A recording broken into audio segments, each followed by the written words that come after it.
I want to thank you for inviting me here tonight to talk about my daughter's Livestrong experience at the YMCA. My daughter Grace is 10 years old, and in September of 2007, when Grace was 5 and starting kindergarten, she was diagnosed with a type of brain cancer called medulloblastoma.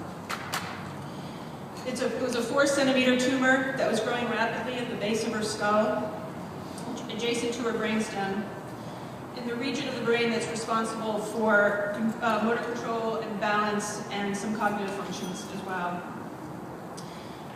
Grace endured brain surgery, porta-cat surgery, CAT scans, steroids, daily anesthesia for high-dose proton beam radiation to her full brain and spine, inpatient and outpatient chemotherapy, MRIs, hair loss, weakness, nausea, raw skin, weekly needle sticks, pills, physical therapy, occupational therapy. I could go on and on. Audiology appointments to address her chemo-induced hearing loss, and all in the 2.5-year time frame that she was going through treatment. We consider ourselves lucky, and I know that sounds strange to consider ourselves lucky, but we made a choice early on to feel lucky for what we do have and for the excellent medical care that she received and our family support. There are lots of ways to say it. To think positively, to look on the bright side. Grace likes to say to defy gravity, to find a silver lining, to not take this sitting down, to grab the bull by the horns, and to live strong. Really, our family was just following Grace's lead. In our early conversations about optimism when she was first diagnosed, she told me, "Mommy, you're not half full, you're all the way full." And so that's how we're tackling the life sentence that is cancer. And her diagnosis really is a life sentence. For the rest of her life, Grace will be dealing with the side effects of cancer and the harsh cancer treatment. Because of the damage to her thyroid, she needs medication to counteract early onset puberty. She wears hearing aids and an FM system in her classroom. She requires special services at school. Her growth has been affected. She has bald spots, and we are aware of a cataract issue that she may face. Riding a bike is an enormous challenge. And her treatment has even put her at higher risk for secondary cancers. This September, Grace will be 5 years beyond her diagnosis, and that is huge. This milestone will move her into the category of survivorship. And again, we are lucky a lot of kids don't make it to this point. Grace has been off treatment since January 2009, and yet as a brain tumor kid, she isn't technically a survivor until September 2012. And where does that leave us for the 43 months in between?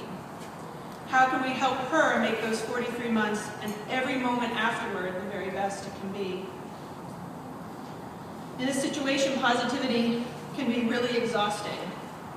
When you're battling the anxiety of scans and blood work, the panic around aches and pains, bruises and fevers, the stress of reintegration at school and of academic challenges, of which there are many.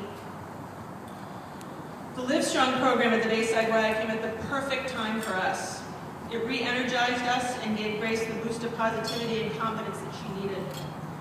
And it was Grace's choice to try it out. The study that you may know, the study that supported the program required that Grace have blood work, and blood work means needles, but still she wanted to go forward. And I'm so glad she did. The program was a perfect fit for her. The instructors, Nata, who's here tonight, and Rob, who's here tonight, and Catherine, I don't know if Catherine's here, created a positive and welcoming environment that was tailored to her needs and provided a variety of experiences to challenge her. The nutrition program, led by Rachel, not only taught Grace a great deal about healthy eating, but also inspired her to bring those lessons home and enforce them. Her dad is not completely sold on wheat bread, but he's working on it. And here I'd like to add that a child's cancer diagnosis doesn't just affect the child, but every single family member. Every family member needs support. Every family member would benefit from a program like Livestrong. Grace's sister Fiona is a remarkable 14-year-old. Her essay on the value of empathy aired on Rhode Island's NPR station this past winter. Both girls proudly let their advocacy flags fly when they shaved my head last September at the second annual 46 Mommas Shave for the Brave in Washington, D.C. And then they went to Capitol Hill to help the mamas promote new pediatric cancer legislation. So again, we are lucky. I'm blessed with two amazing daughters.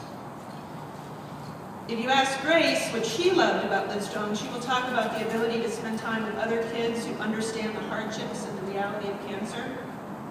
In their company, the discussions of stress relief and methods of relaxation have a shared and much more meaningful context. She will also tell you that swimming is the best thing ever. In fact, her success at swimming during Livestrong inspired her to sign up for her school's after-school swim lessons at the Pawtucket Y. Grace completed the Livestrong program with new knowledge, new skills, new confidence, new friendship, and a few tears in her eyes. It was hard to say goodbye. At the last class, Neta presented each child with one of her own half-marathon medals. And so now Neta is a friend for life. The program at the Y was only a few months long, and in my opinion, that is far too short a time. I'm thinking that it should really last through Grace's 18th birthday. And then she could just transition to the adult Livestrong program. If the program is so very impactful for the positive force that is Grace, I can only imagine the benefits to every child, patient or sibling, who has to battle the beast that is cancer. So thank you again, it's been my pleasure, and we look forward to more Livestrong programs in the future.